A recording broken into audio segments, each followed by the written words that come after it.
BA first year में दूसरा पाठ सूरदास की ये पंक्तियां हैं।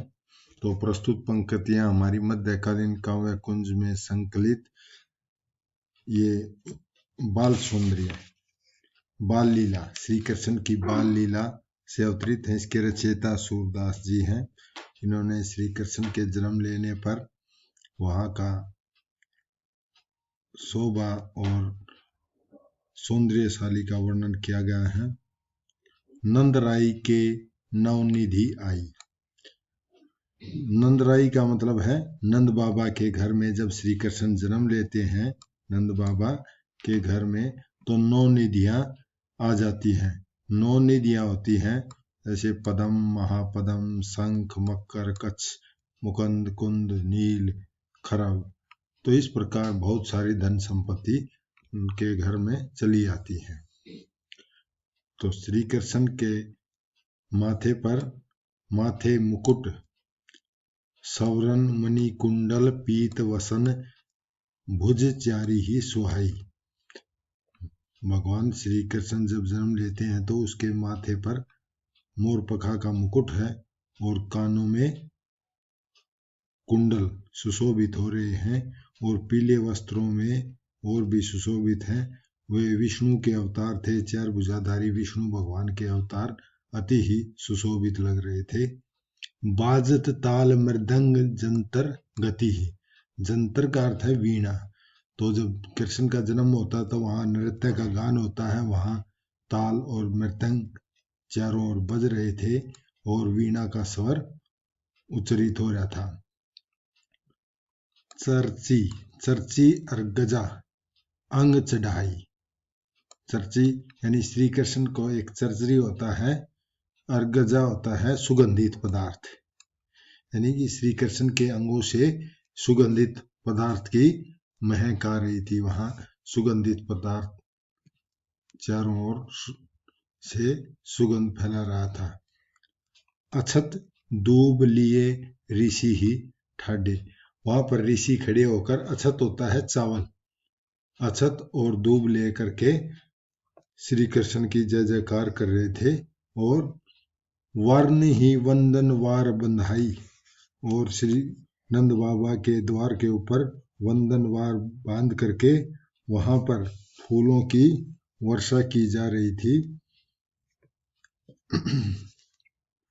छिरकत हरद दही हिय हर्षत, गिरत अंग भरी लेत उठाई। तो वहां पर शुभ अवसर पर हल्दी और दही का छिड़काव किया जा रहा था। हल्दी और दही का छिड़काव किया जा रहा था और जिसके गोद में, अंक माने गोद में, चावल का अंग गिरते ही सभी हर्ष के साथ उठा लेते थे। सूरदास सब मिलत परस्पर दान देत नहीं, नंद अघाई। अघाई माने तृप्त न होना।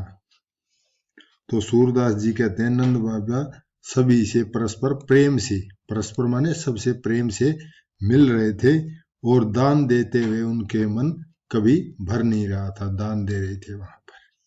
तो इस प्रकार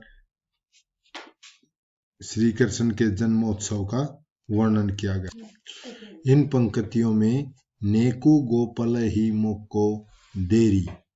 तो यहाँ पर एक सखी दूसरी गोपिका से कहती है कि तू बाल कृष्ण को मेरी गोद में दे। देखो बदन कमल नीकोरी, ता पाछे कनिया लेरी। मोको माने मुझे और कनिया माने गोद में। एक बार श्री कृष्ण के मेरी गोद में दो और मैं इसको कमल के समान बदन वाले शरीर को देखूं, इसके बाद मैं, कन्या माने गोद में, फिर अपनी गोद में लेना। तो श्री कृष्ण कमल के समान कोमल थे। अति ही कोमल कर बदन सरोरु। सरोरु होता है कमल का फूल, सरोरु माने कमल, कर माने हाथ। अधर दसन नासा सोहरी।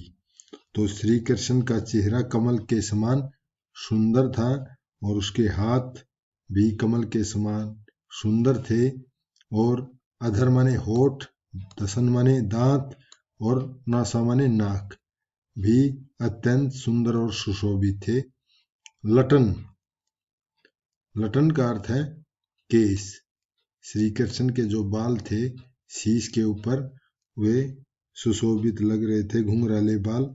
और कंठमणि भाजत है, कंठ गले में मणियों की माला थी। मनमत कोटि वार ने गेरी, तो श्री कृष्ण के ऊपर जो करोड़ों कामदेव की छवियों को भी न्यौछावर किया जा सकता था, इतना सुंदर थे। वासर दिशी, वासर होती है निशा, वासर माने दिन, निशा माने रात। विचारती ही हो सकी यहूं शोक कभू न पायो मैरी, तो सखी कहती है रात दिन रात विचारती हुई कहती है, हे सखी जो कृष्ण को जन्म देने का सुख मुझे कभी नहीं मिला है इस प्रकार का। निगमई, निगम होते हैं शास्त्रों का ज्ञान। निगम ही धन संकादिक सर्वस, सर्वस बड़े भाग्योपायो तेरी ही, जो वेदों ग्रंथों का सार तत्व होता है।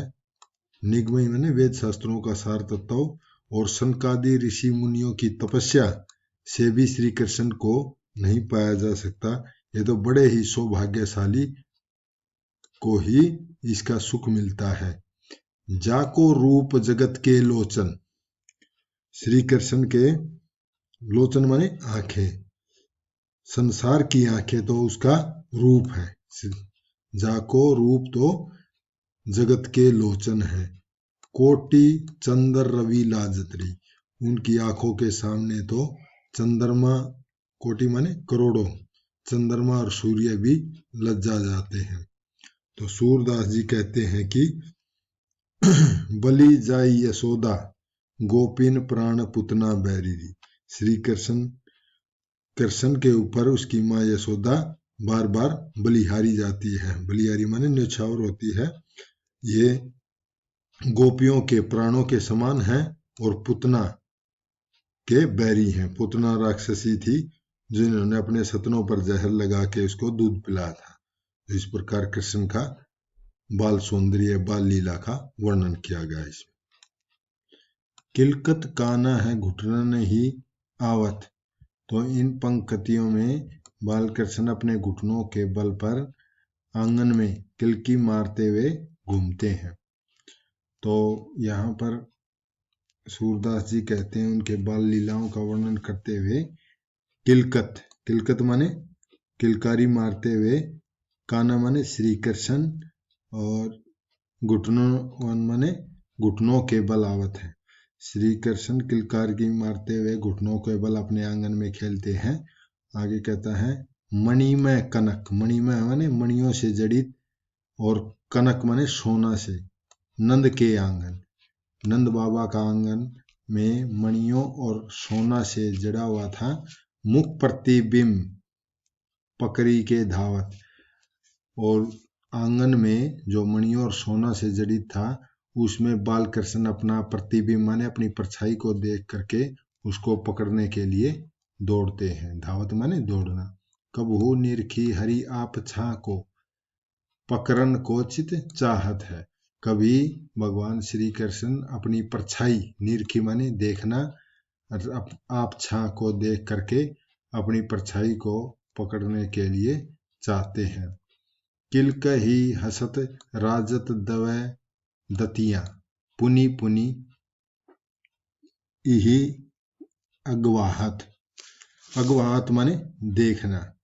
तो श्री कृष्ण किलकी मार करके हंसते हैं तो उसकी जो दो दो दांत आए हुए हैं, दो ऊपर के दो नीचे के, वे दांतों की पंक्ति बहुत ही सुंदर सुशोभित लग रही है। तो इसी को बार बार वह अपनी परछाई में दांतों को देख करके बार बार उसी को दोहराते हैं। दांतों को देख करके प्रसन्नचित होते हैं। अवगात माने देखकर प्रसन्नचित होना। बार बार प्रतिबिंब में दांतों को देख करके प्रसन्नचित हो रहे हैं। कनक भूमि पर कर पग छाया, यह उपमा एक राजत है। सोने के समान भूमि पर अपना कर माने हाथ, पग, छाया, तो सोने के समान जड़ी हुई धरती पर कृष्ण हाथों और पैरों की जहां भी छाया पड़ रही है वहां एक उपमा राजत है। तो उसके ऐसा सुंदर दृश्य होता है जैसे कि उपमा अति सुंदर लगती है, उसकी उपमा एक राजत माने सुशोभित होती है। प्रतिकर प्रतिपद, प्रति मणि वसुधा, कमल बैठ की ही साजत है। तो इस प्रकार धरती है कृष्ण के प्रत्येक चरण, प्रत्येक कर, प्रत्येक पद की मूर्ति बना करके कमल का आसन तैयार करती है। वसुधा माने धरती, कमल बैठ की साजत है। तो श्री कृष्ण के प्रत्येक हाथ और प्रत्येक पैर के लिए धरती उसके लिए कमलासन तैयार करती है। बाल दशा सुख निरखी जसोदा, पुनि पुनि नंद बुलावती है। तो बाल कृष्ण की इस प्रकार की लीलाओं को देख करके जसोदा मैया देखकर, निरखी माने देखकर सुख का अनुभव करती है और पुनि पुनि माने बार बार नंद बाबा को बुलाती है कि कृष्ण की इस प्रकार की लीलाओं को देखने के लिए। अचरा, अचरा माने आंचल, तरले ढाकी सूर के प्रभु को दूध पियावती। यशोदा मैया अपना आंचल में ढक करके सूरदास के प्रभु श्री कृष्ण को दूध पियाती है। इस प्रकार उसकी बाल लीलाओं का वर्णन किया गया। काना है चले है पग द्वय द्वय धरनी। अब श्री कृष्ण पहले घुटना के बल चलते थे, अब अपने पैरों से चलने लग जाते हैं। तो काना है, काना माने श्री कृष्ण चलते हैं, अपने दो दो पैर रख के धरती पर चलते हैं। जो मन में अभिलाष कर ही देखत नंदगरनी, नंदगरनी माने यशोदा, यशोदा मैया अपने मन में इच्छा करती थी कब श्री कृष्ण पैरों से चलेगा, तो आज उसकी अभिलाषा पूर्ण हो रही है। रुनक झुनक नुपुर बाजत पग, यह अति मन हरनी। रुनक झुनक माने उसके घुंघरू बजते हैं। जब श्री कृष्ण अपने दो दो पैरों को चलते हैं तो उसके घुंघरू की आवाज आती है, रुनक झुनक बजते हैं उसके पैरों में। ये सबके मन को हरने वाली है उसकी आवाज। बैठ जात पुनि उठत तुरंत ही, सो छवि जाए न बरनी।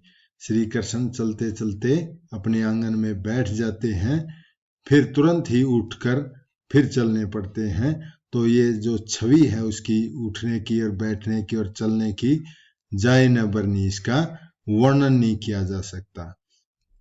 ब्रज ज्योति सब देखी थकित भई, सुंदरता की सरनी। जो ब्रज की गोपिकाएं थी वे श्री कृष्ण की इस प्रकार की लीलाओं को देख करके थकित सी हो जाती थी, परंतु जो सुंदरता की सरनी थी उसको देखती ही रहती थी। चिरंजीव जसोदा को नंद, जसोदा को नंद सूरदास की तरनी। तो जो जसोदा का नंद है, जसोदा का बेटा श्री कृष्ण है, उसकी लंबी आयु हो और सूरदास के प्रभु इस जगत से पार उतारने वाले हैं। सूरदास को भवसागर से पार ले जाने वाले श्री कृष्ण हैं।